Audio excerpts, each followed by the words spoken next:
Yeah, okay, we're just about going live. And so, yeah, I'm very excited to be partnering with the Shaw Project on this and other readings. So, so now we are live on YouTube. And my name is Paul Sugarman. This is the Instant Shakespeare Company. And today we're presenting in a league with the Shaw Project, reading of Philoctes by Sophocles. And now the playmaster, Stephen Brown, will introduce it. Sophocles, good evening. Sophocles wrote 120 plays approximately, of which 7 were chosen by a Byzantine anthologist about 500 years later as representative of his work. And he chose these 7 plays, and only those 7 actually survived. None of the other plays survived. What is known about Philoctes is that it was actually written at about 409 BC, so it's only a mere 2,500 years old. And it was presented in a contest for tragedy in 409, which was 3 years before Sophocles died, approximately the age of 90. So think about this, it's an 85-year-old plus man wrote this. Both Aeschylus and Euripides also wrote plays on the same subject, which have not survived, but which were discussed in considerable detail in relation to Sophocles' play by the ancient rhetorician Dio Chrysostomus, if you know who he was. Anyway, the interesting thing about this is actually a sequel. It is the second of a pair of plays. It may have been a part of a trilogy of plays that we don't know, but we know for a fact it's the second of a pair of plays because the first play, which is Trachiniae, actually exists. I decided we weren't going to do it because we have a difficulty with working out the chorus in that particular play. But I will give the story so far before we begin. Heracles, suffering great pain, has ordered his son to burn him alive on a large pyre. His son, Hylas, prepared the pyre but refused to light it. This takes place in Trachiniae. This service was performed by Philoctes, who was given in return Heracles' famed bow and its poisoned arrows, which Heracles had once taken to Troy. Years later, Philoctes joined the Greek forces sailing against Troy, and on the way, the ship stopped at the island of Chryso, where Philoctes was bitten on the foot by a snake. The wound failed to heal and produced so foul an odor that on the advice of Odysseus, Ulysses, the Atreidae, the sons of Atreus, Agamemnon and Menelaus, left him on the uninhabited island of Lemnos. In the 10th year of the Trojan War, the Greeks wanted Philoctetes to rejoin them, for an oracle had prophesied that the Greeks could not win without 1, Neoptolemus, Achilles' son, 2, Philoctetes, and 3, the bows and arrows of Heracles, which never miss their mark. Neoptolemus accompanied Odysseus, Ulysses, to the island of Lemnos to get Philoctetes and the bow and arrows. And with that, we shall begin the play. The scene is set on a lonely region on the shore of Lemnos, before a steep cliff in which is the entrance to Philoctetes' cave. Odysseus, Ulysses in the play, Neoptolemus, Achilles' son, enter.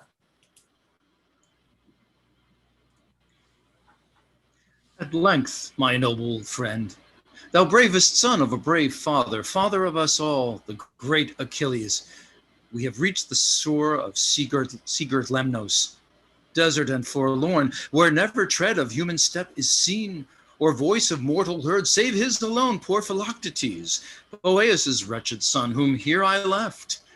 For such were my commands from Grecia's chiefs, whereby his fatal wounds oppressed, his groans and execrations dreadful alarmed our hosts, our sacred rites profaned and interrupted holy sacrifice. But why should I repeat the tale?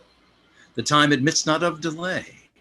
We must not linger, lest he discover our arrival here, and our purposed fraud to draw him hence be ineffectual. Lend me then thy aid. Surveying round thee, canst thou see a rock with double entrance to the sun's warm rays in winter open, and in summer's heat, giving free passage to the welcome breeze? A little to the left, there is a fountain of living water, where, if yet he breathes, he slakes his thirst. If aught thou seest of this, inform me. So shall each to each impart counsel most fit, and serve our common cause. If I mistake not, I behold a cave, even such as thou describest. Dost thou? Which way? Yonder it is, but no path leading thither, or trace of human footstep. In his cell a chance, but he hath lain down to rest. Look if he hath not. Not a creature there. Nor food, nor mark of household preparation. A rustic bed of scattered leaves. What more? A wooden bowl, the work of some rude hand, with a few sticks for fuel. This is all his little treasure here. Unhappy man. Some linen for his wounds. This must be then his place of habitation. Far from hence he cannot roam. Distempered as he is, it were impossible. He is but gone a little way for needful food or herb of power to swage and mitigate his pain, wherefore dispatch this servant to some place of observation, whence he may espy his every motion, lest he rush upon us. There's not a Grecian whom his soul so much could wish to crush beneath him as Ulysses. He's gone to guard each avenue. And now, if thou hast thought of moment to impart touching our purpose, say it. I attend. Son of Achilles, mark me well. Remember what we are doing, not on strength alone or courage, but on conduct will depend.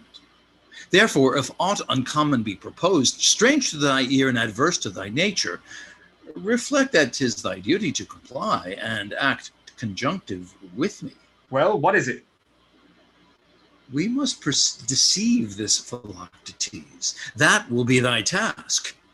When he shall ask thee who and what thou art, Achilles' son, reply, thus far within the verge of truth, no more.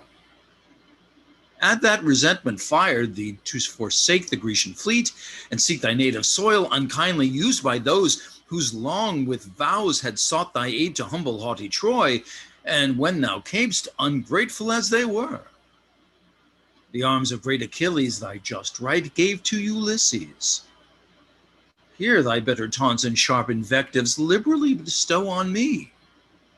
Say what thou wilt, I shall forgive, and Greece will not forgive thee if thou dost not.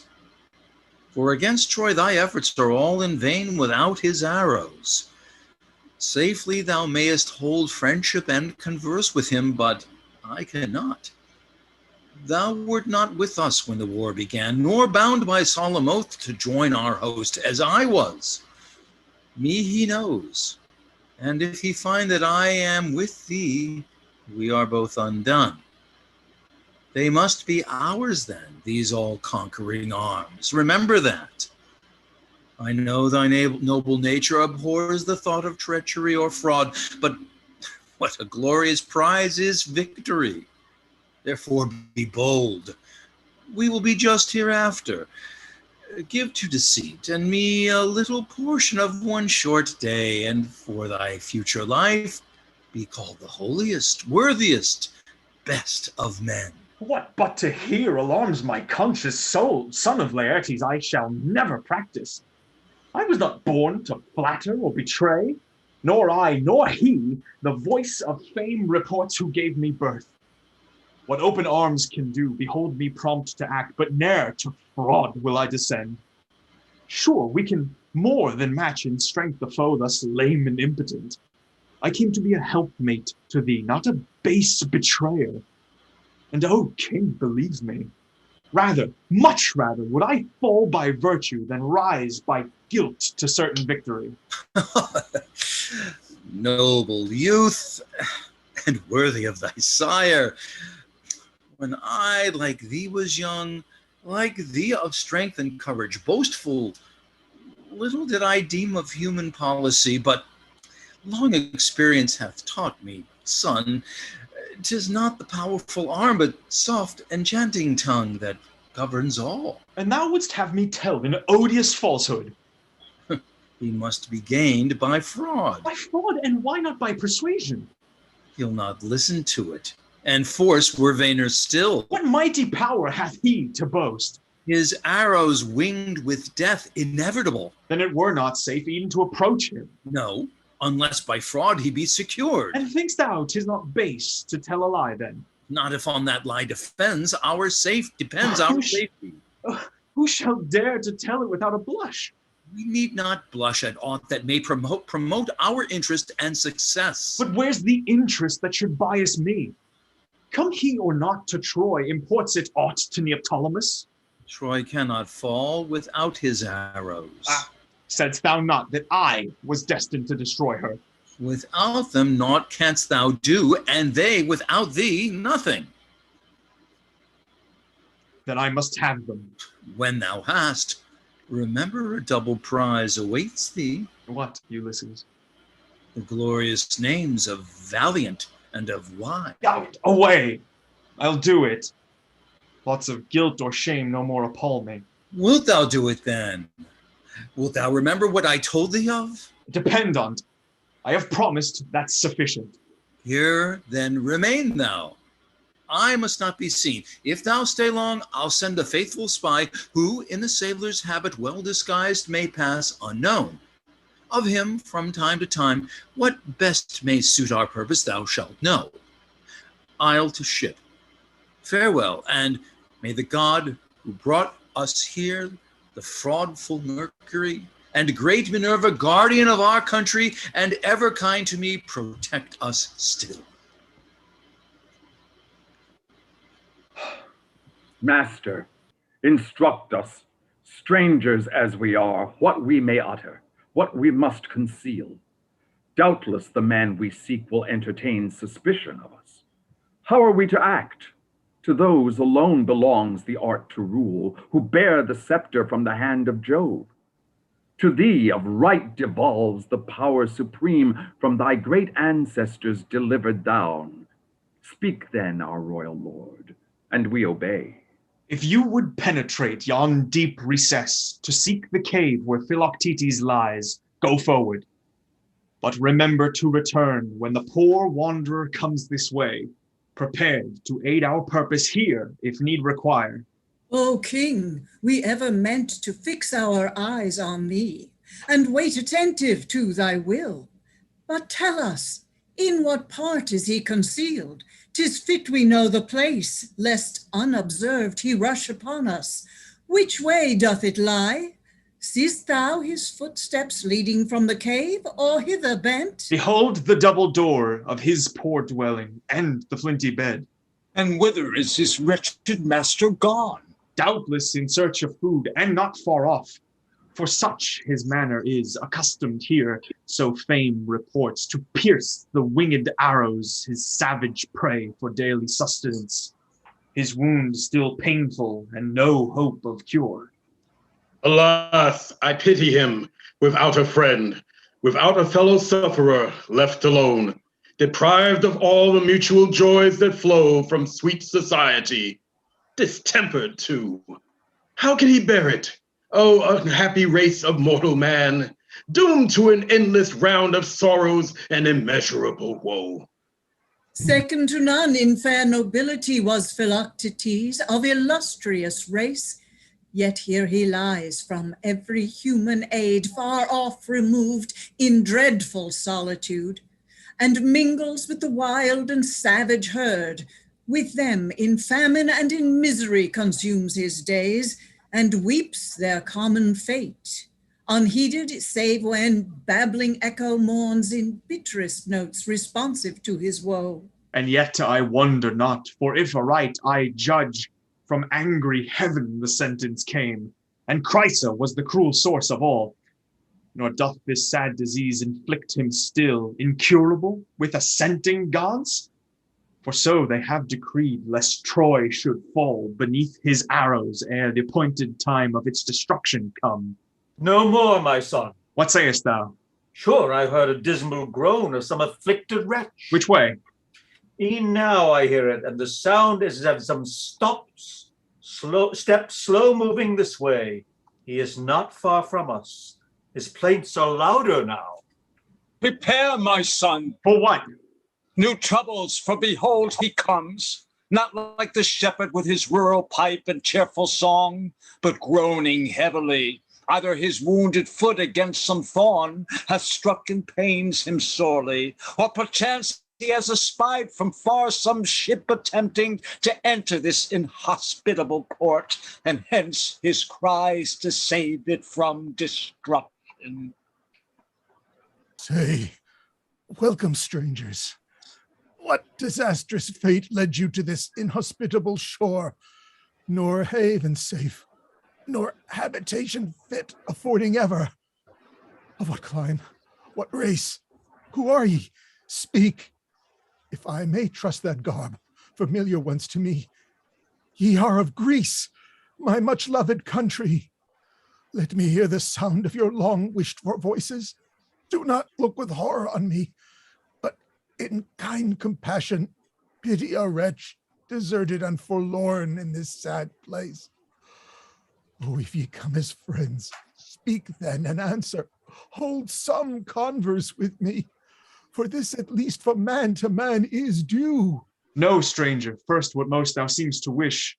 We are of Greece. Oh, happiness to hear. After so many years of dreadful silence, how welcome was that sound. Oh, tell me, son, what chance, what purpose, who conducted thee? What brought thee thither? What propitious gale? Who art thou? Tell me all. Inform me quickly. Native of Skyros, hither I return. My name is Neoptolemus, the son of brave Achilles. I have told thee all. Dear is thy country, and thy father dear to me, thou darling of old Lycomede. But tell me, in what fleet and whence thou camest? From Troy. From Troy? I think thou wert not with us when first our fleet sailed forth. Wert thou then there, or knowest thou aught of that great enterprise? Know ye not then the man whom ye behold? How should I know whom I had never seen? Have you ne'er heard of me, nor of my name? Hath my sad story never reached your ear? Never. Alas, most hateful to the gods. How very poor a wretch must I be then, that Greece should never hear of woes like mine. But they who sent me hither, they concealed them and smile triumphant, as my cruel wounds grow deeper still. Oh, sprung from great Achilles, behold before thee Poeas' wretched son, with whom a chance but thou hast heard remain the dreadful arrows of renowned Alcides. E'en the unhappy Philoctes, him whom the Atreidae and the vile Ulysses inhuman left, distempered as I was by the envenomed serpent's deep-felt wound. Soon as they saw that, with long toil oppressed, sleep had o'ertaken me on the hollow rock, there did they leave me, when from Chrysa's shore they bent their fatal course. A little food, and these few rags were all they would bestow. Such one day be their fate. Alas, my son, how dreadful, thinkst thou, was that waking to me, when from my sleep I rose and saw them not? How did I weep and mourn my wretched state, when not a ship remained of all the fleet that brought me here, no kind companion left to minister or needful food or balm to my sad wounds. On every side I looked, and nothing saw but woe. Of that indeed measure too full, for day succeeded day, and still no comfort came. Myself alone could to myself the means of life afford in this poor grotto. On my bow I lived. The winged dove, which my sharp arrows slew, with pain I brought into my little hut and feasted there. Then from the broken ice I slaked my thirst, or crept into the wood for useful fuel. From the stricken flint I drew the latent spark that warms me still, and still revives. This with my humble roof. Preserve me, son. But oh, my wounds remain. Thou seest an island desolate and waste. No friendly port, nor hopes of gain to tempt, nor host to welcome in the traveler. Few seek the wild, inhospitable shore. By adverse winds, sometimes the unwilling guests, as well thou mayst suppose, were hither driven. But when they came, they only pitied me, gave me a little food or better garb to shield me from the cold. In vain I prayed that they would bear me to my native soil, for none would listen. Here for 10 long years have I remained, whilst misery and famine keep fresh my wounds and double my misfortune. This have the Atreidae and Ulysses done, and may the gods with equal woes repay them. O son of Poeas, well might those who came and saw thee thus in kind compassion weep. I too must pity thee. I can no more. I can bear witness to thee, for I know by sad experience what the Atreidae are and what Ulysses. Hast thou suffered then? And dost thou hate them too? Oh, that these hands could vindicate my wrongs. Mycenae then and Sparta should confess that Skyros boasts of sons as brave and valiant as their own. Oh, noble youth! But wherefore camest thou hither? Whence this resentment? I will tell thee all, if I can bear to tell it. Know then, soon as great Achilles died. Oh! Stay, my son. Is then Achilles dead? He is. And not by mortal hand, but by Apollo's shaft fell glorious. Oh, most worthy of each other, the slayer and the slain.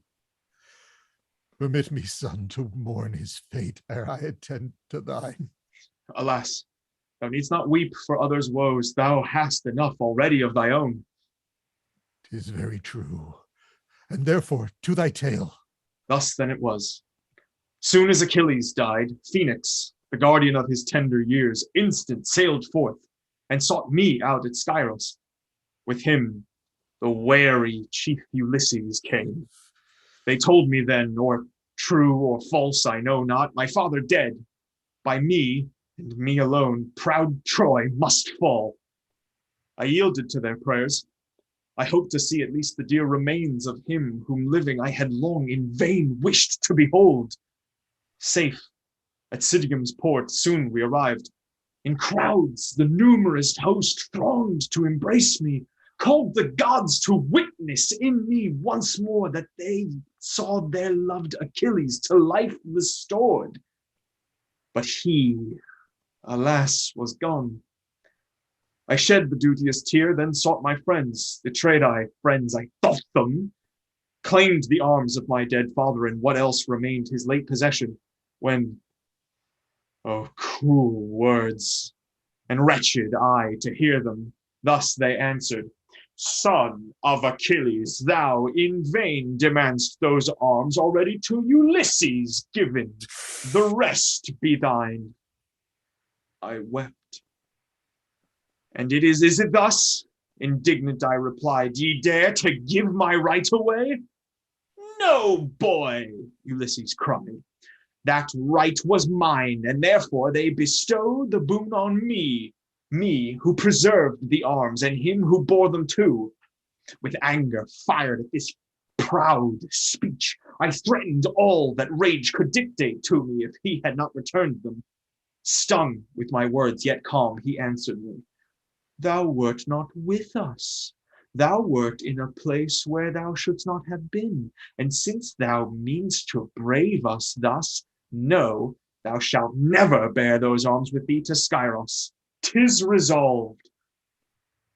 Thus injured, Thus deprived of all I held most precious by the worst of men, I left the hateful place and seek my native soil.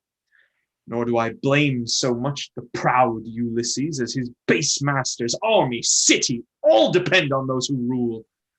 When men grow vile, the guilt is theirs who taught them to be wicked.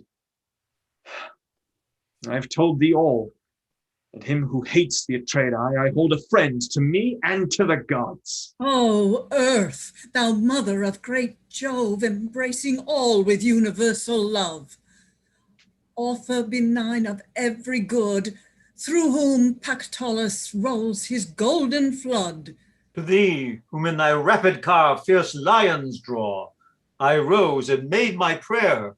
To thee I made my sorrows known when from Achilles' injured son. The Atreidae give the prize that fatal day when proud Ulysses bore his arms away. I wonder not, my friend, to see you here, and I believe the tale, for well I know the man who wronged you, know the base Ulysses. Falsehood and fraud dwell on his lips, and naught that's just or good can be expected from him. But strange it is to me that Ajax present, he dare attempt it. Ajax is no more. Had he been living, I had ne'er been spoiled thus of my right. Is he then dead? He is.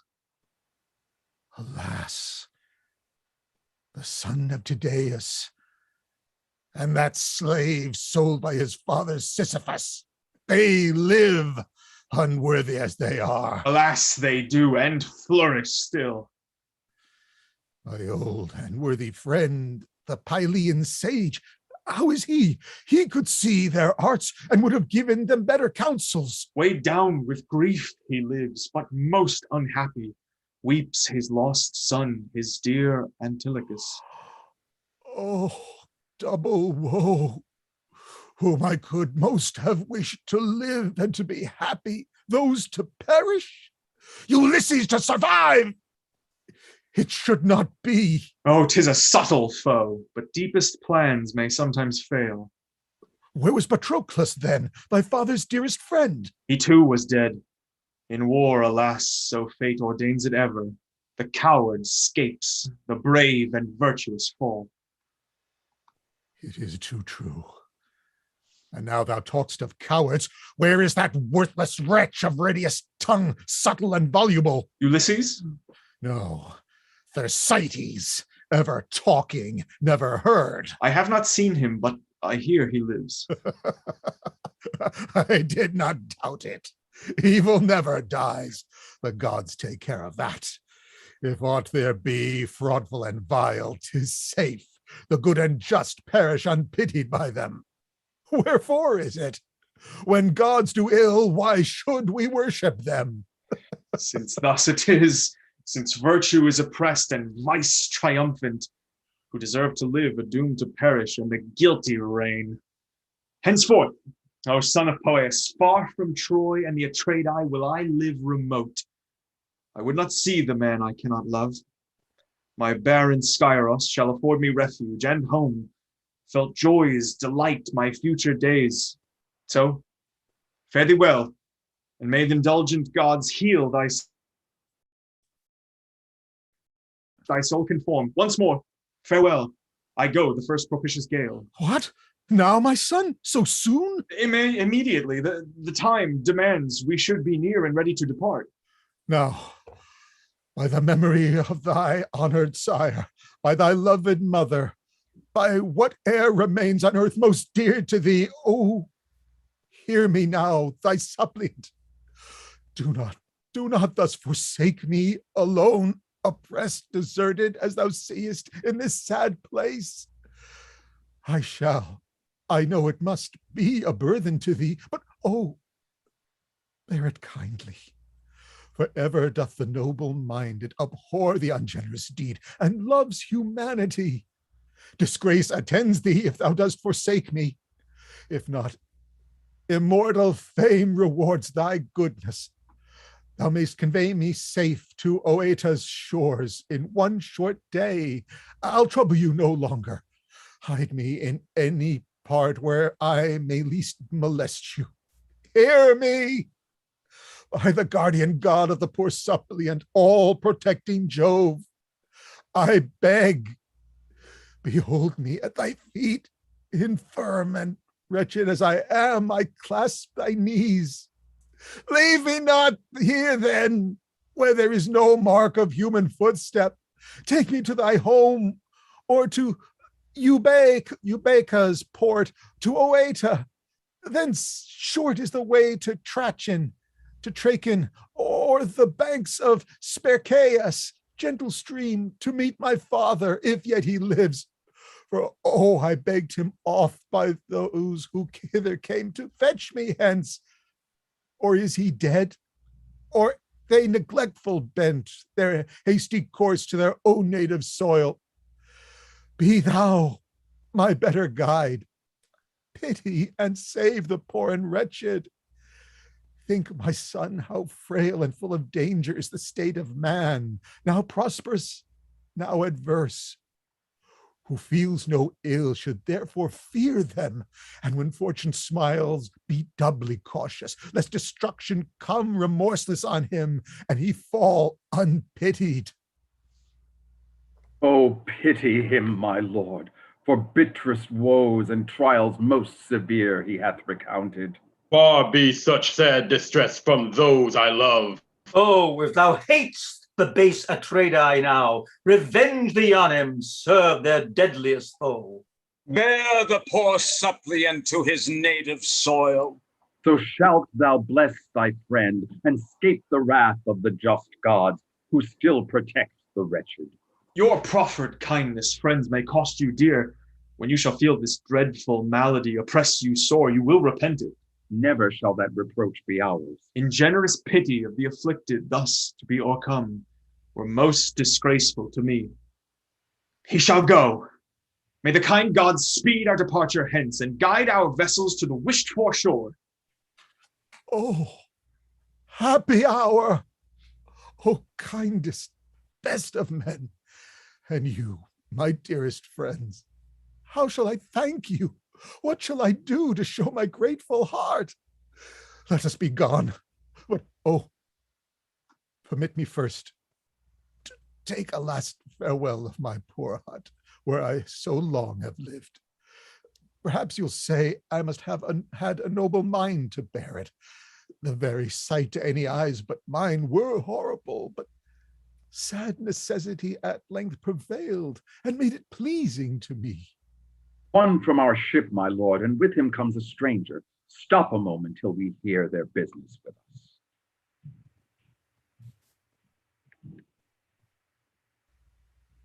Son of great Achilles, no, chance alone has brought me hither driven by adverse winds to where thy vessels lay. As home I sailed from Troy, there did I meet this my companion, who informed me where thou mightst be found. Hence to pursue my course, and not to tell thee what concerns thee near, had been ungenerous.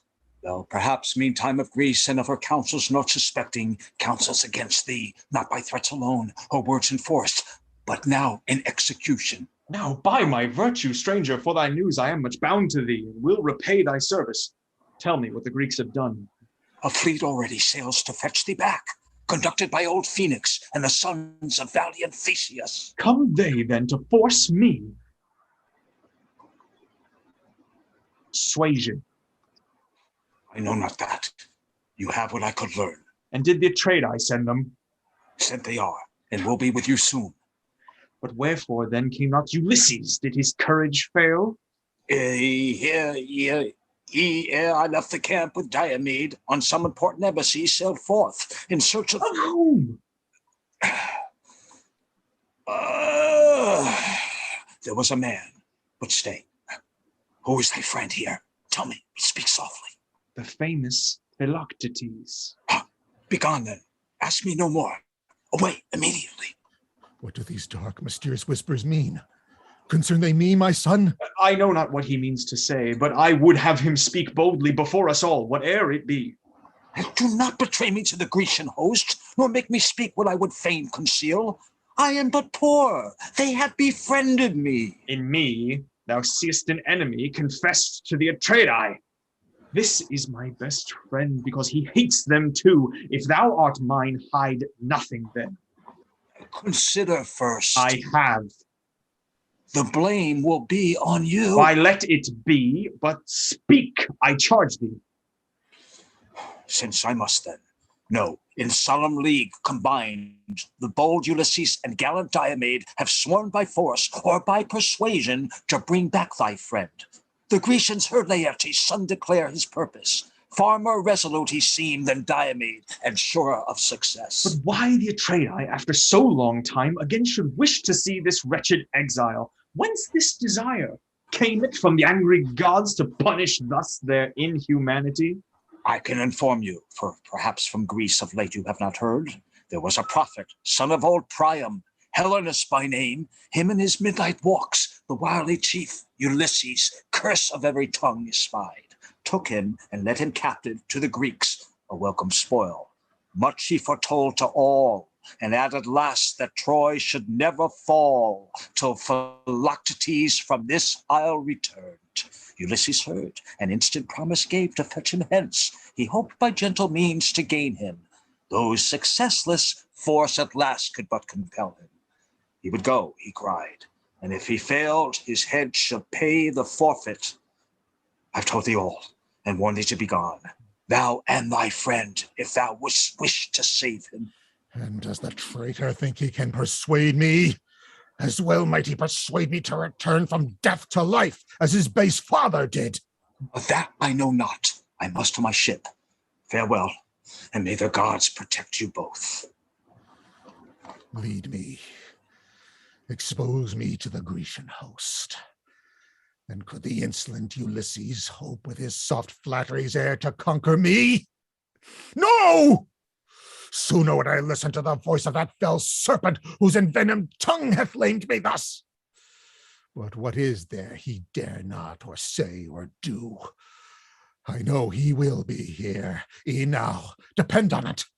Therefore, let's away. Quick, let the sea divide us from Ulysses. Let us be gone. For well-timed expedition, the task performed brings safety and repose. Soon as the wind permits us, we embark, but now 'tis adverse. Every wind is fair when we are flying from misfortune. True, and 'tis against them too. Alas, no storms can drive back fraud and rapine from their prey. I'm ready. Take what may be necessary and follow me. I want not much. Perhaps my ship will furnish you. There is a plant which to my wound gives some relief. I must have that. Is there aught else? Alas, my bow I had forgot. I must not lose that treasure. Are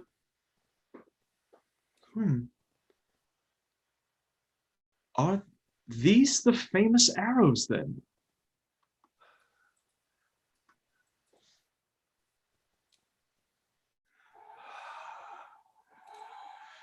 They are. And may I be permitted to behold, to touch, to pay my adoration to them? In these, my son, in everything that's mine, thou hast a right. But if it be a crime, I would not otherwise. Oh, thou art full of piety. In thee it is no crime. In thee, my friend, by whom alone I look once more with pleasure on the radiant sun by whom I live, who gives me to return to my dear father, to my friends, my country, sunk as I was beneath my foes. Once more I rise to triumph o'er them by thy aid. Behold them, touch them, but return them to me, and boast that virtue which on thee alone bestowed such honor. Virtue made them mine. I can deny thee nothing. He whose heart is grateful can alone deserve the name of friend, to every treasure far superior. Go in. Come with me, for my painful wound requires thy friendly hand to help me onward. Since proud Ixion, doomed to feel the tortures of the eternal wheel, bound by the hand of angry Jove, received the due rewards of impious love. Ne'er was distress so deep or woe so great as the wretched Philoctetes' weight, whoever with the just and good, guiltless of fraud and rapine stood. And the fair paths of virtue still pursued, alone on this inhospitable shore, where waves forever beat and tempests roar. How could he err or hope or comfort know, or painful life support beneath such weight of woe? Exposed to the inclement skies, deserted and forlorn he lies, no friend or fellow mourner there to soothe his sorrows and divide his care, or seek the healing plant of power to assuage his aching wound and mitigate its rage. But if perchance a while released from torturing pain, he sinks to rest, awakened soon, and by sharp hunger pressed, compelled to wander forth in search of food, he crawls in anguish to the neighboring wood, even as the tottering infant in despair, who mourns an absent mother's kind supporting care. The teeming earth, who mortal still supplies with every good, to him her seed denies. A stranger to the joy that flows from the kind aid which man on man bestows. Nor food, alas, to him was given, save when his arrows pierced the birds of heaven. Nor did Bacchus' heart-expanding bow for 10 long years relieve his cheerless soul. But glad was he his eager thirst to slake in the unwholesome pool or ever stagnant lake. But now, behold the joyful captive freed, a fairer fate and brighter days succeed. For he at last hath found a friend of noblest race, to save and to defend, to guide him with protecting hand, and safe restore him to his native land. On Spercheius' flowery banks to join the throng of Malian nymphs, and lead the choral song on Oeta's top, which saw Alcides rise, and from the flaming pile ascend his native skies. Come, Philoctetes, why thus silent? Wherefore this sudden terror on thee? No! Whence is it? Nothing, my son. Go on. Is it thy wound that pains thee thus? No, I am better now. Oh, God! Why dost thou call thus on the gods? To smile propitious and preserve us. Oh! Thou art in misery. Tell me, wilt thou not? What is it? Oh, my son, I can no longer conceal it from thee. Oh! I die. I perish. By the great gods, let me implore thee now this moment, if thou hast a sword, oh, strike, cut off this painful limb, and end my being. What can this mean, that unexpected thus it should torment thee? Know you not, my son? What is the cause? Can you not guess it? No! Nor I. That's stranger still. My son, my son! Oh, this new attack is terrible indeed.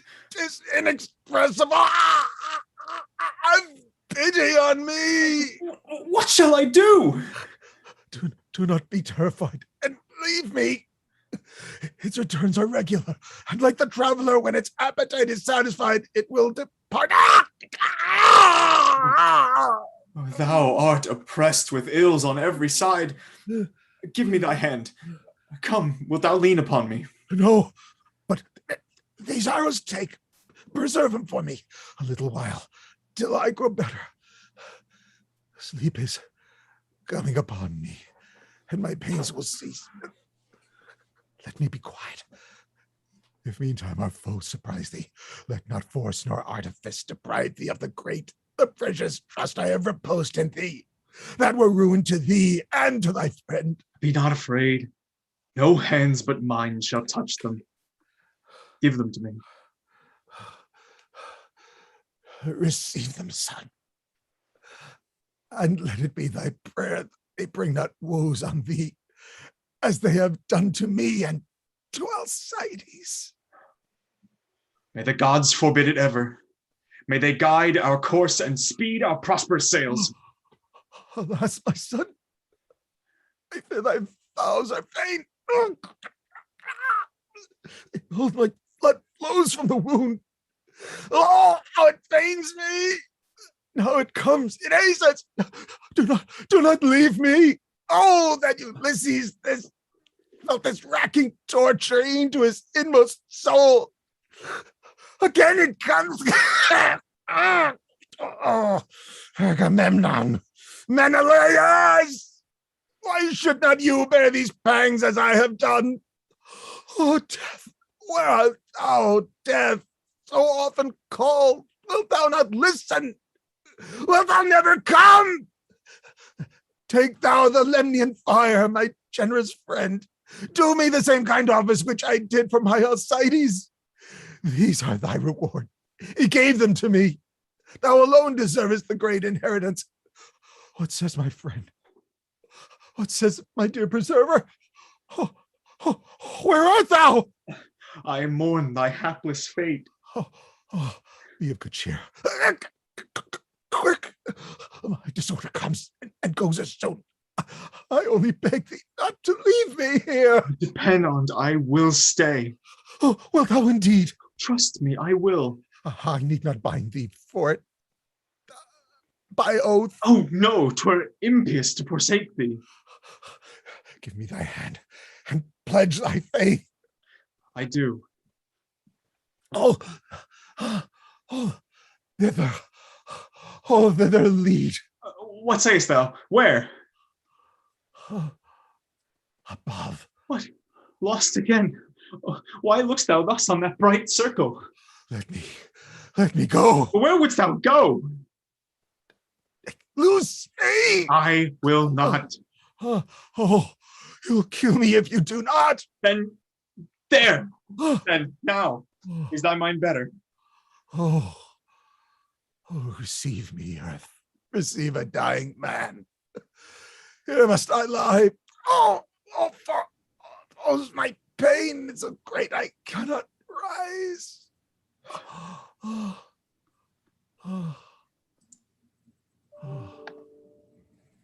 Sleep hath o'ertaken him.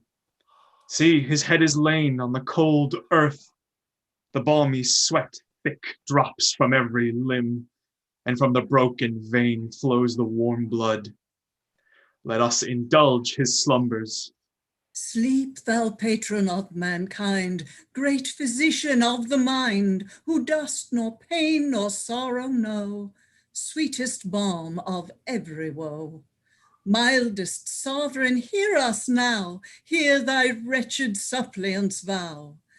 His eyes in gentle slumber close, and continue his repose. Hear thy wretched suppliant's vow. Great physician, hear us now. And now, my son, what best may suit thy purpose? Consider well and how we are to act. What more can we expect? The time is come, for better far is opportunity seized at the lucky hour than all the counsels which wisdom dictates or which craft inspires. He hears us not, but easy as it is, to gain the prize, it would avail us nothing, were he not with us. Phoebus hath reserved for him alone the crown of victory, but thus to boast of what we could not do and break our word were most disgraceful to us. The gods will guide us. Fear it not, my son. But what thou sayest, speak soft. For well thou knowest the sick man's sleep is short. He may awake and hear us. Therefore, let us hide our purpose. If then thou thinkest as he does, thou knowest whom. This is the hour. At such a time, my son, the wisest heir.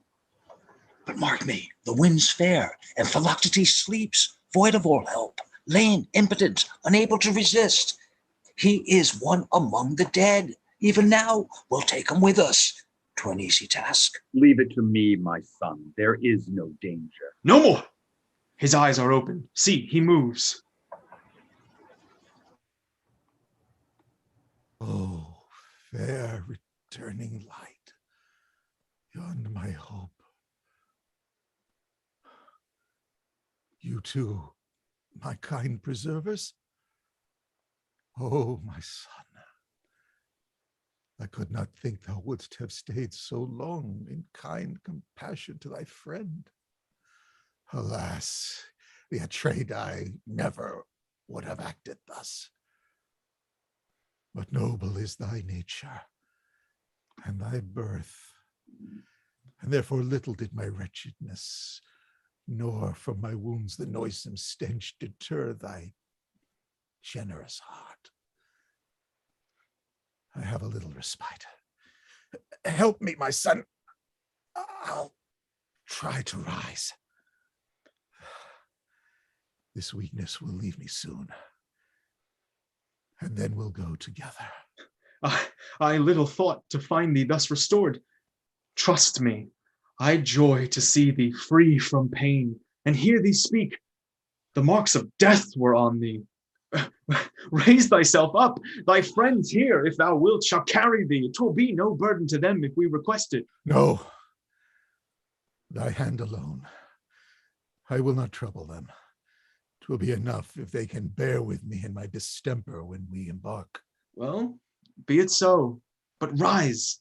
Oh, I never fear.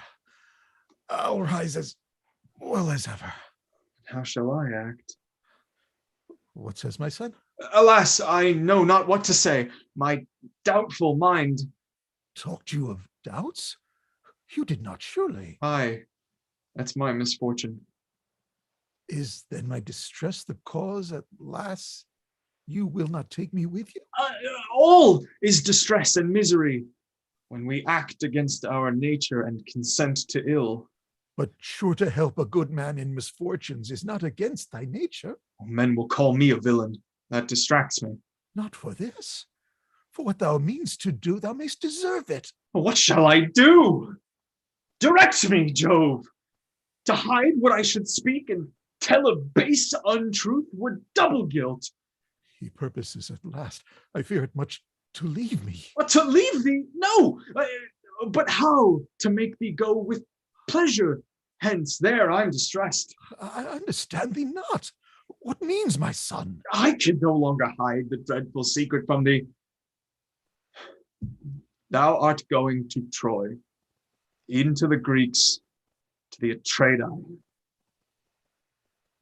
Alas, what sayest thou? Do not weep, but hear me. What must I hear? What wilt thou do with me? First set thee free, then carry thee, my friend, to conquer Troy. Is this indeed thy purpose? This am I bound to do. Then am I lost, undone, betrayed. Canst thou, my friend, do this? Give me my arms again. It cannot be. I must obey the powers who sent me hither. Justice enjoins, the common cause demands it. Thou worst of men, thou vile artificer, of fraud most infamous, what hast thou done? How have I been deceived? Dost thou not blush to look upon me, to behold me thus beneath thy feet, imploring? Base betrayer! To rob me of my bow, the means of life, the only means. Give him, restore him to me. Do not take all. Alas, alas, he hears me not, nor deigns to speak, but casts an angry look that says I never shall be free again. Oh, mountains, rivers, rocks, and savage herds, to you I speak, to you alone I now must breathe my sorrows. You are wont to hear my sad complaints, and I will tell you all that I've suffered from Achilles' son, who, bound by solemn oath to bear me hence to my dear native soil, now sails for Troy. The perjured wretch first gave his blighted hand, then stole the sacred arrows of my friend, the son of Jove, the great Alcides. Those he means to show the Greeks, to snatch me hence and boast his prize, as if poor Philoctes, this empty shade, were worthy of his arm. Had I been what once I was, had I been what I was, he ne'er had thus subdued me, and he now to fraud alone he owes the conquest. I have been betrayed. Give me my arms again, and be thyself once more. Oh, speak. Thou wilt not? Then I'm lost. Oh, my poor heart, again I come to thee, naked and destitute of food. Once more receive me here to die. For now no longer shall my swift arrow reach the flying prey, or on the mountains pierce the wandering herd. I shall myself afford a banquet now to those I used to feed on. They the hunters, and I their easy prey. So shall the blood which I so oft have shed be paid by mine. And all this too from him whom once I deemed stranger to fraud, nor capable of ill.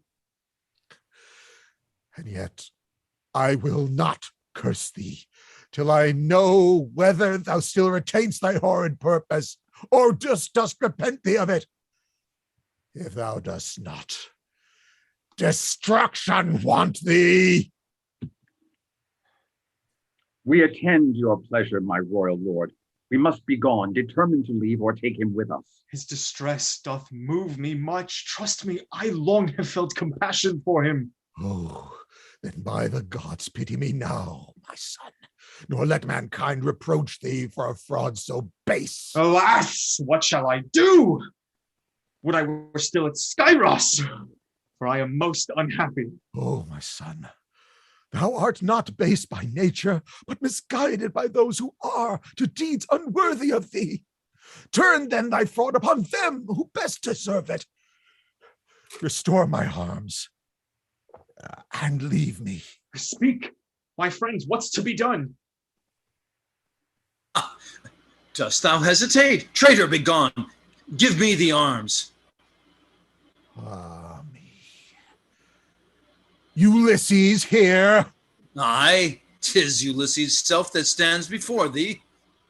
Then I am lost, betrayed. This was the cruel spoiler. Doubt it not. 'Twas I do confess it. Oh, my son, give me them back. It must not be. With them thyself must go, or we shall drag thee hence. And will they force me? Oh, thou daring villain! They will, unless thou dost consent to go. Wilt thou, O Lemnos? Wilt thou, mighty Vulcan, with thy all-conquering fire, permit me thus to be torn from thee? No, great Jove himself doth here preside. He hath decreed thy fate, but I perform his will. Detested wretch, makest thou the gods a cover for thy crime? Do they teach falsehood? No, they taught me truth, and therefore hence. That way thy journey lies. It doth not. But I say it must be so. And Philoctes then was born a slave. I did not know it. No, I mean to place thee even with the noblest, even with those by whom proud Troy must perish. Never will I go, befall what may, whilst this deep cave is open to bury all my sorrows. What wouldst thou do? Here throw me down, dash out my desperate brains against this rock, and sprinkle it with my blood. Seize and prevent him. Manacled! Oh, hands, how helpless are you now? These arms which once protected, thus torn from you. Thou abandoned! Thou shameless wretch, from whom nor truth nor justice, naught that becomes the generous mind can flow. How hast thou used me? How betrayed, suborned this stranger, this poor youth, who, worthier far to be my friend than thine, was only here thy instrument. He knew not what he did. And now thou seest, repents him of the crime which brought such guilt on him, such woes on me. But thy foul soul, which from its dark recess trembling looks forth, behold him, void of art, unwilling as he was, instructed him, and made him soon a master in deceit. I am thy prisoner now, e'en now thou meanst to drag me hence from this unhappy shore, where first thy malice left me, a poor exile, deserted, friendless, and though living, dead to all mankind. Perish the vile betrayer! Oh. I have cursed thee often, but the gods will never bear the prayer of Philoctes. Life and its joys are thine, whilst I unhappy am but the scorn of thee and the Atreidae, thy haughty masters. Fraud and force compelled thee, or thou hadst never sailed with them to Troy. I lent my willing aid. With 7 brave ships I plowed the main to serve them. In return, they cast me forth, disgraced me, left me here. Thou sayest they did it. They impute the crime to thee. And what wilt thou do with me now? And whither must I go? What end, what purpose could urge thee to it? I am nothing, lost and dead already. Wherefore? Tell me, wherefore? Am I not still the same detested burthen, loathsome and lame? Again must Philoctetes disturb your holy rites? If I am with you, how can you make libations? That was once your vile pretense for inhumanity. Oh, may you perish for the deed! The gods will grant it, sure, if justice be thy care, and that it is, I know. You had not left your native soil to seek a wretch like me, had not some impulse from the powers above, spite of yourselves, ordained it. Oh, my country, and you, O gods, who look upon this deed, punish in pity to me, punish all the guilty band. Could I behold them perish, my wounds were nothing, that would heal them all. Observe, my lord, what bitterness of soul his words express. He bends not to misfortune, but seems to brave it. I could not answer him were this a time for words, but now no more than this. I act as best befits our purpose. Where virtue, truth, and justice are required, Ulysses yields to none. I was not born to be o'ercome, and yet submit to thee. Let him remain. Thy arrows shall suffice. We want thee not. Twicer can draw thy bow as well as thou. Myself with equal strength can aim the deadly shaft with equal skill. What could thy presence do? Let Lemnos keep thee. Farewell. Perhaps the honors once designed for thee may be reserved to grace Ulysses. Alas, shall Greece then see my deadliest foe adorned with virtue which I alone should bear? No more. I must be gone. Son of Achilles, thou wilt not leave me too. I must not lose thy converse, thy assistance. Look not on him. Away, I charge thee. 'Twould be fatal to us. Will you desert me? Will you forsake me, friends? Dwells no compassion within your breasts for me? He is our master. We speak and act but as his will directs. I know he will upbraid me for this weakness, but 'tis my nature and I must consent, since Philoctetes asks it. Stay you with him, till to the gods our pious prayers we offer, and all things are prepared for our departure. Perhaps, meantime, to better thoughts his mind may turn relenting. We must go. Remember, when we shall call you, follow instantly. Oh, my poor hut, and is it then decreed?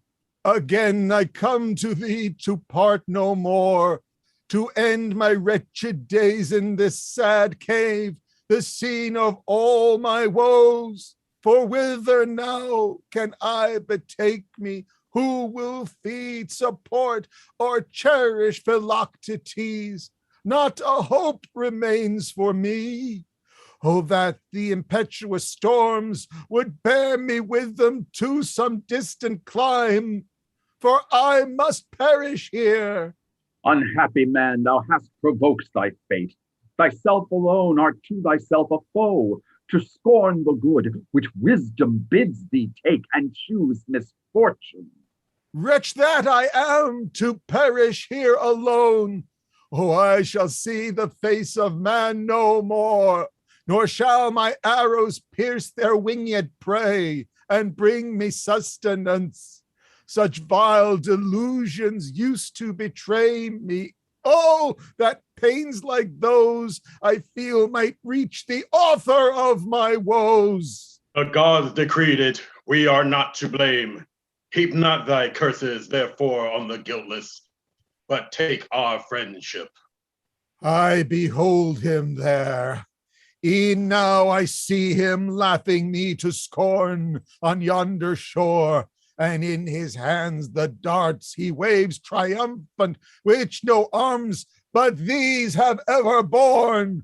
O my dear glorious treasure, hadst thou a mind to feel indignity, how wouldst thou grieve to change thy noble master, the friend of great Alcides, for a wretch so vile, so base, so impious as Ulysses? Justice will ever rule the good man's tongue, nor from his lips reproach and bitterness invidious flow. Ulysses, by the voice of Greece appointed, only sought a friend to join the common cause and serve his country. Hear me, ye winged inhabitants of air, and you who on these mountains love to feed my savage prey, on whom once I could pursue, fearful no more of Philoctes. Fly this hollow rock, I cannot hurt you now. You need not dread to enter here. Alas, you now may come and in your turn regale on these poor limbs when I shall be no more. Where can I hope for food, or who can breathe this vital air when life-preserving earth no longer will assist him? By the gods, let me entreat thee, if thou dost regard our master and thy friend, come to him now, whilst thou mayst escape this sad calamity. Who but thyself would choose to be unhappy that could prevent it? Oh, you have brought back once more the sad remembrance of my griefs. Why, my friends, would you afflict me thus? Afflict thee how? Think you I'll e'er return to hateful Troy? We would advise thee to it. I'll hear no more. Go, leave me.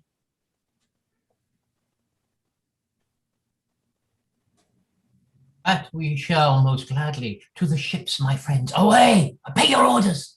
By protecting Jove, who hears the suppliant's prayer, do not forsake me. Be calm then. Oh, my friends, will you then stay? Do, by the gods, I beg you. Why that groan? Alas, I die. My wound. Hereafter, what can I do? You will not leave me here. What canst thou say we do not know already? Overwhelmed by such a storm of griefs as I am, you should not thus resent a madman's frenzy. Comply then and be happy. Never, never! Be sure of that. Though thunder-bearing Jove should with his lightnings blast me, would I go? No! Let Troy perish all the host who sent me here to die. But oh, my friends, grant me this last request. What is it? Speak. A sword, a dart, some instrument of death. What wouldst thou do? I'd hack off every limb. Death, my soul longs for death. But wherefore is it? I'll seek my father. River! In the tomb, there must he be. O Skyros, O my country, how could I bear to see thee as I am? I who had left thy sacred shore to aid the hateful sons of Greece. Oh, misery! Ere now we should have taken thee to our ships, but that advancing this way, I behold Ulysses, and with him Achilles' son. Why this return? Wherefore this haste? I come to purge me of my crimes. Indeed, what crime? My blind obedience to the Grecian host and to thy counsels. Hast thou practiced aught base or unworthy of thee? Yes, by art and vile deceit betrayed the unhappy. Whom? Alas, what mean you? Nothing but the son of Poeas. What wouldst thou do? My heart misgives me. I have ta'en his arms, and now Thou wouldst restore them. Speak. Is that thy purpose? Almighty Jove. unjustly should I keep another's right? Now, by the gods, thou meanest to mock me. Dost thou not? If to speak truth be mockery, And does Achilles' son say this to me? why force me to repeat my words so often to thee? Once to hear them is once indeed too much. Doubt them no more, for I have told thee all. Remember, there are who may prevent thee. Who shall dare to thwart my purpose? All the Grecian host, and with them, I. Wise as thou art, Ulysses, thou talk'st most idly. Wisdom is not thine, either in word or deed. No, to be just is better far than to be wise. But where is the justice, thus unauthorized, to give a treasure back thou owest me and to my counsels? I have done a wrong, and I will try to make atonement for it. Dost thou not fear the power of Greece? I fear nor Greece nor thee when I am doing right. 'Tis not with Troy then we contend, but thee. I know not that. Seest thou this hand? Behold, it grasps my sword. Mine is alike prepared, nor seeks delay. But I will let thee go. Greece shall know all thy guilt, and shall revenge it. 'Twas well determined. Always be as wise as thou art now, and thou mayst live in safety. Ho! Son of Poeas! Philoctetes! Leave thy rocky habitation and come forth. What noise was that? Who calls on Philoctetes? Alas, what would you, strangers? Are you come to heap fresh miseries on me? Be of comfort, and bear the tidings which I bring. I dare not. Thy flattering tongue hath betrayed me. And is then there no room for penitence? Such were thy words, when seemingly sincere, yet meaning ill, thou stolest my arms away. But now it is not so. I only came to know if thou art resolute to stay or sail with us. No more of that. 'Tis in vain and useless all. Art thou then fixed? I am. It is impossible to say how firmly. I thought I could have moved thee, but I've done. 'Tis well thou hadst. Thy labor had been vain.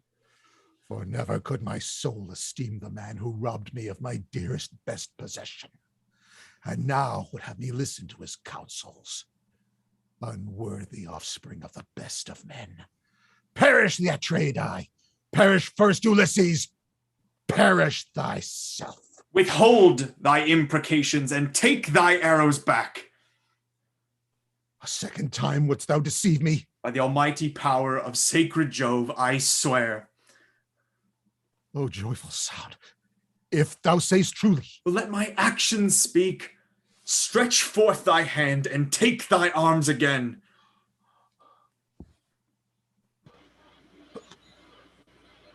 Witness, ye gods, here in the name of Greece and the Atreidae, I forbid it.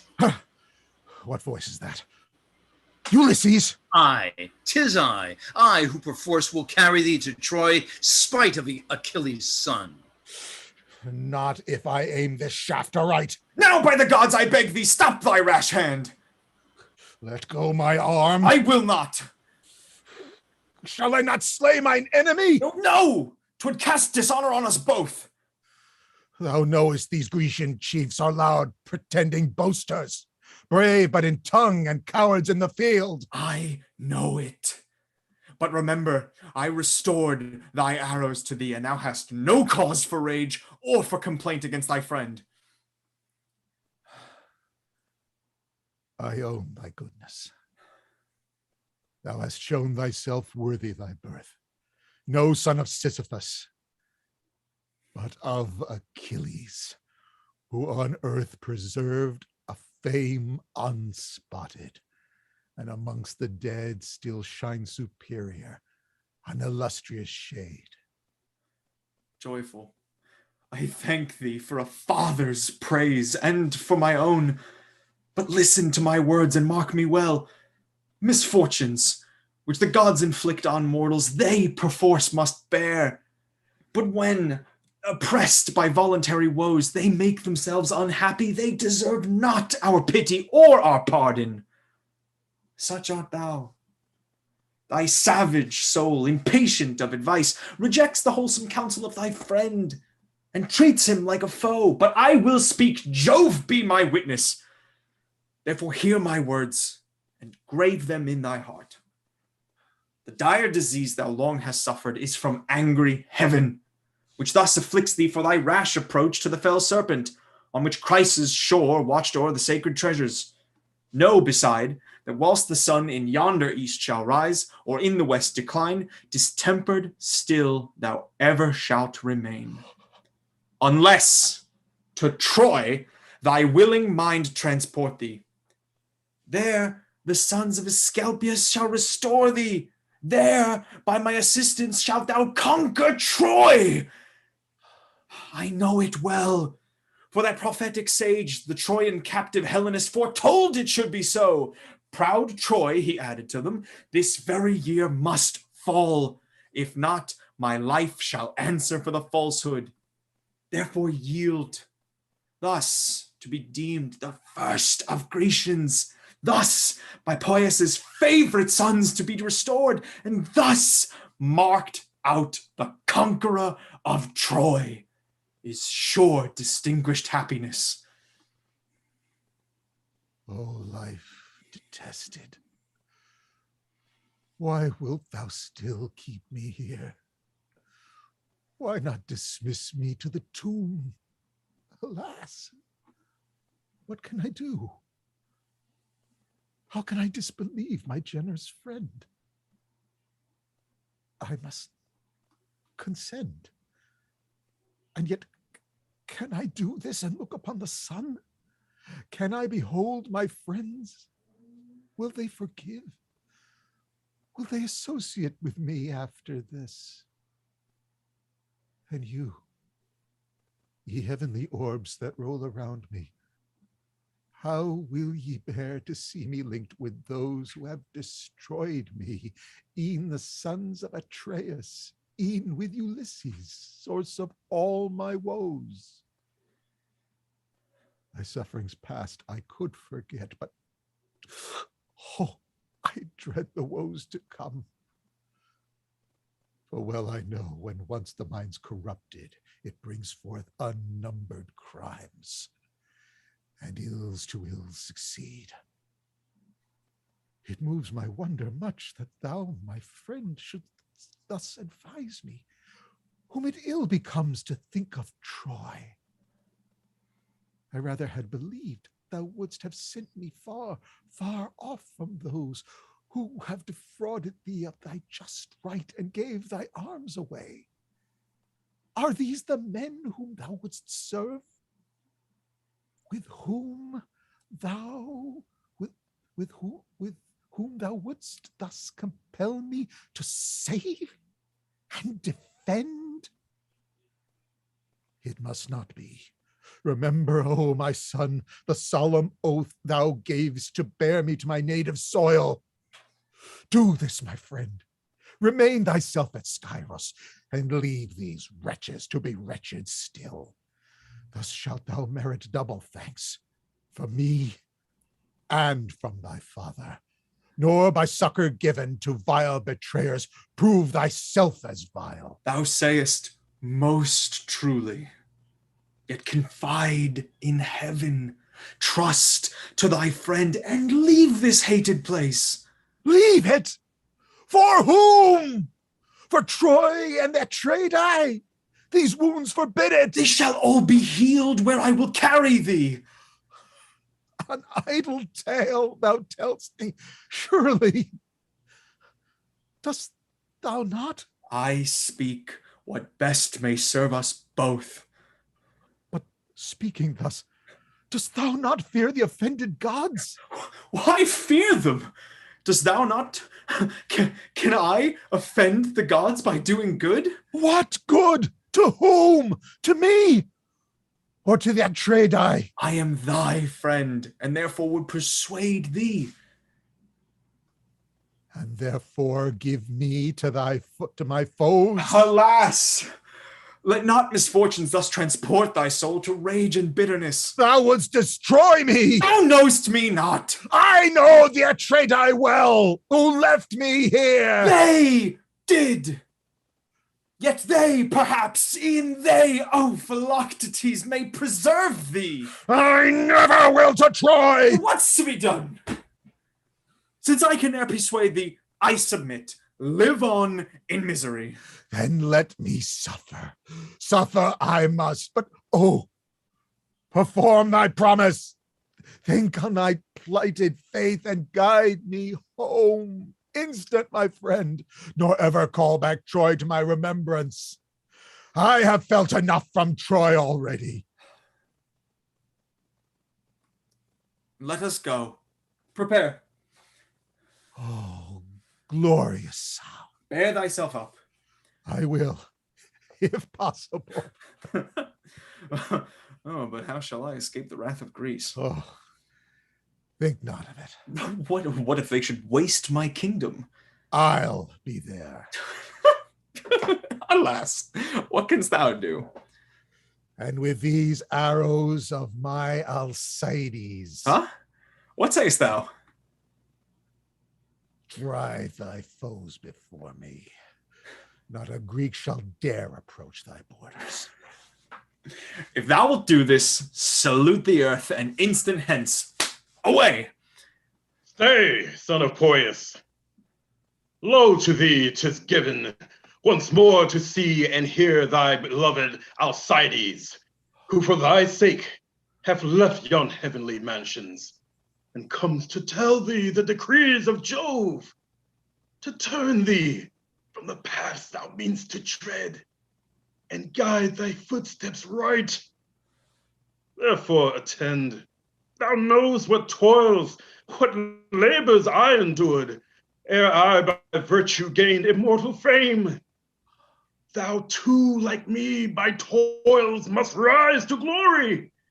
Thou too must suffer, ere thou canst be happy.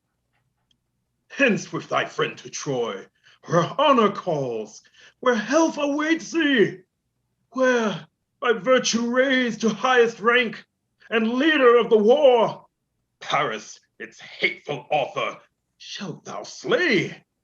Lay waste proud Troy, and send thy trophies home, thy valor's due reward, to glad thy sire on Oeta's top.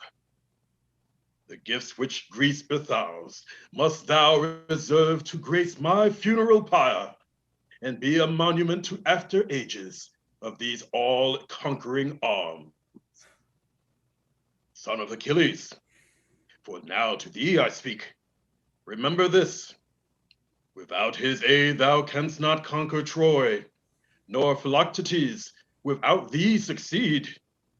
Go then, like true lions in the field, roaming for prey, guard ye each other well. My Aesculapius will I send e'en now to heal thy wounds. Then go and conquer Troy. But when you lay the vanquished city waste, be careful that you venerate the gods. For far above all other gifts doth Jove, the Almighty Father, hold true piety. Whether we live or die, that still survives beyond the reach of fame, fate, and is immortal. Once more to let me hear that wished-for voice, to see thee after so long time, was bliss I could not hope for. Oh, I will obey thy great commands most willingly. And I. Delay not then, for lo, a prosperous wind swells in thy sail. The time invites.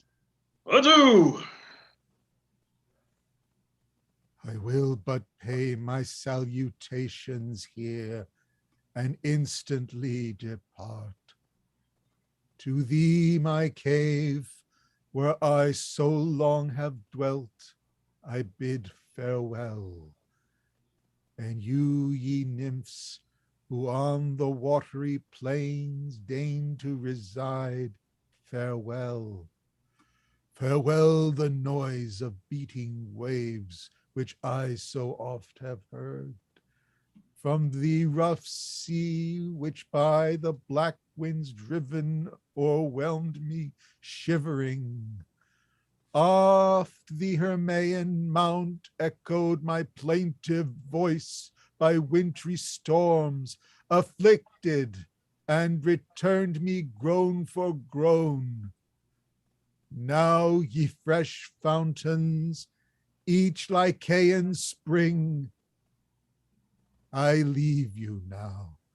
Alas, I little thought to leave you ever. And thou, sea-girt isle, Lemnos, farewell. Permit me to depart by thee unblamed, and with a prosperous gale to go where fate demands, where kindest friends by counsel urge me, where all-powerful Jove in his unerring wisdom hath decreed. Let us be gone. And to the ocean nymphs our humble prayers prefer. They will all. Propitious smile. And grant us safe return.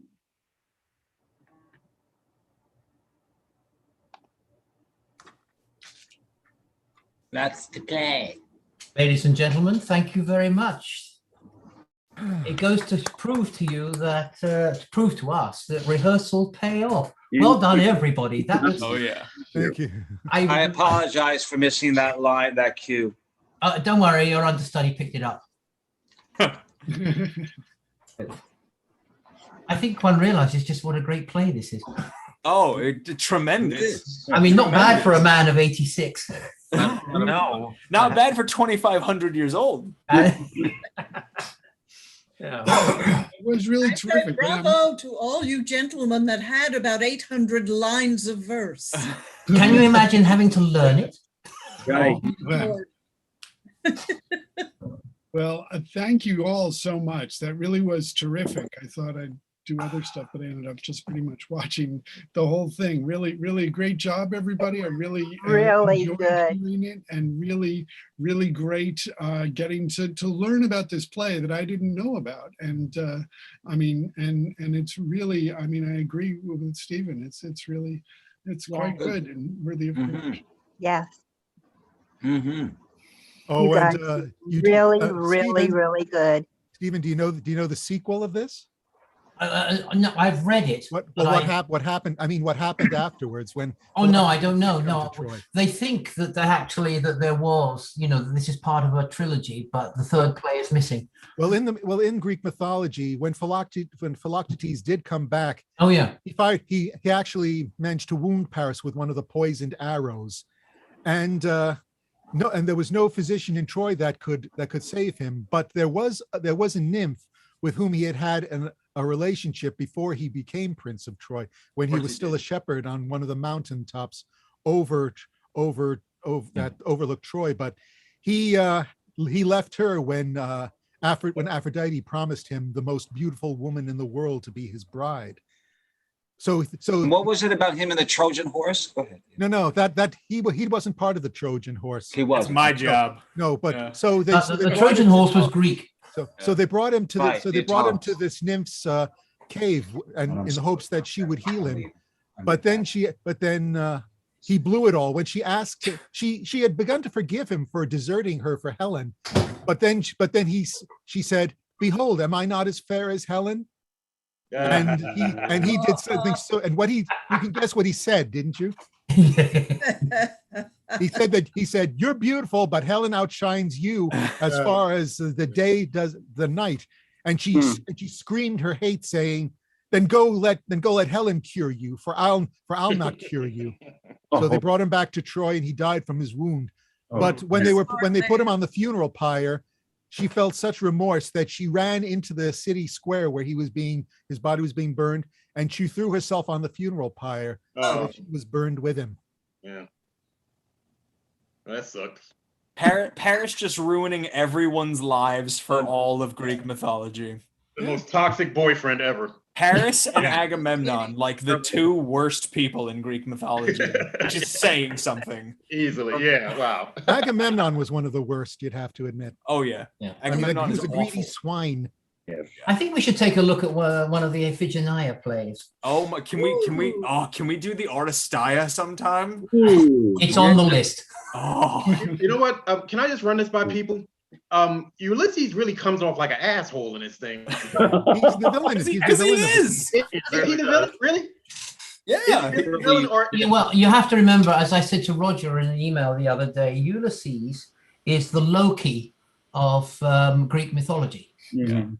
You know, I said to you, what I said to Roger was, I said, play him as if he was Lucifer.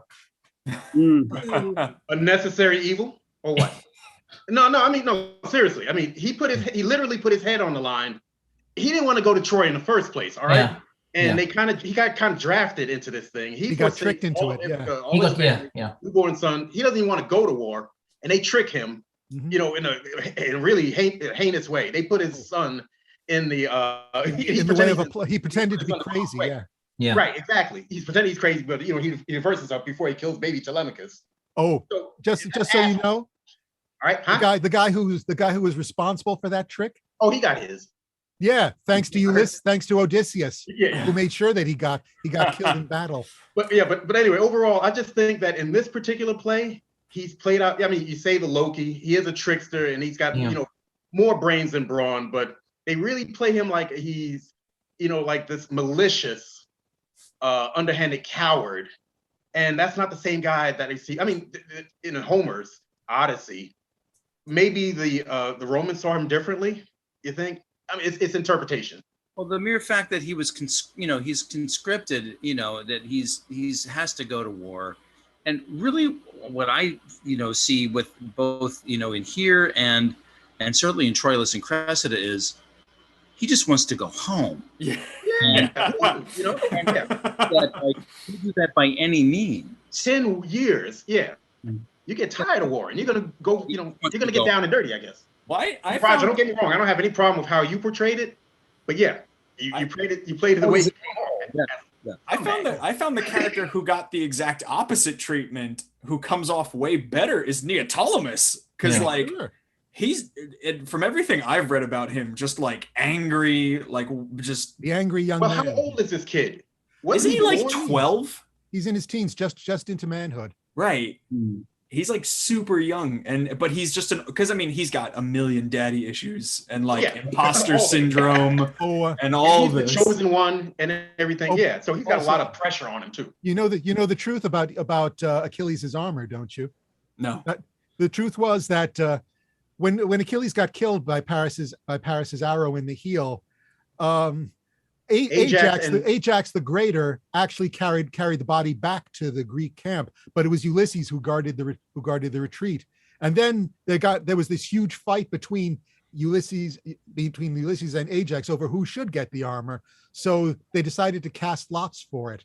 Ooh. And Ulysses got the winning lot. Of course he did. And Ajax was so pissed off that he determined to murder Ulysses in his sleep in his tent and take the armor for himself. But then one of the gods decided to save you. I think it may have been Athena. He made of course it was crazy. And instead of killing Ulysses, he killed a whole flock of sheep.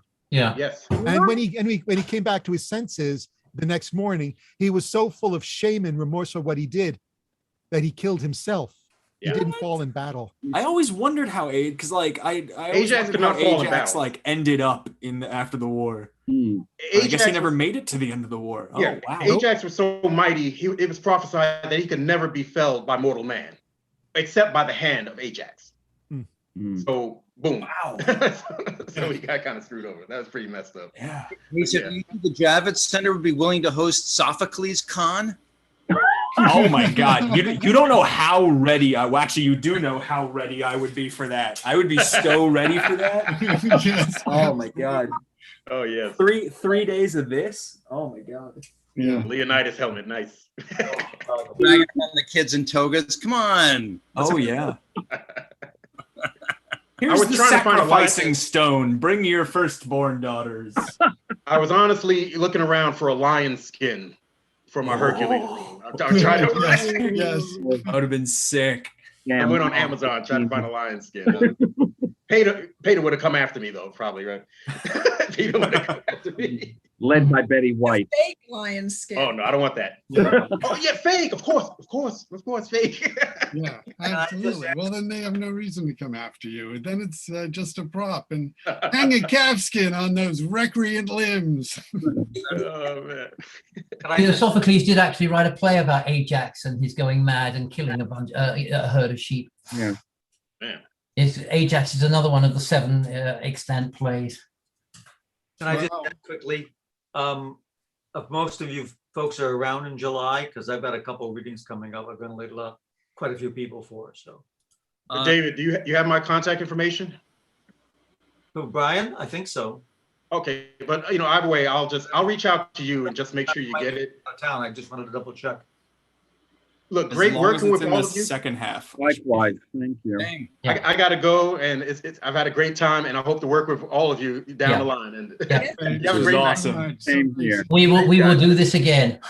Yes, Absolutely. yes, well done, everyone. I've actually kept us still streaming live on YouTube, so I guess we could sort of stop that now. But it was a really great discussion afterwards as well.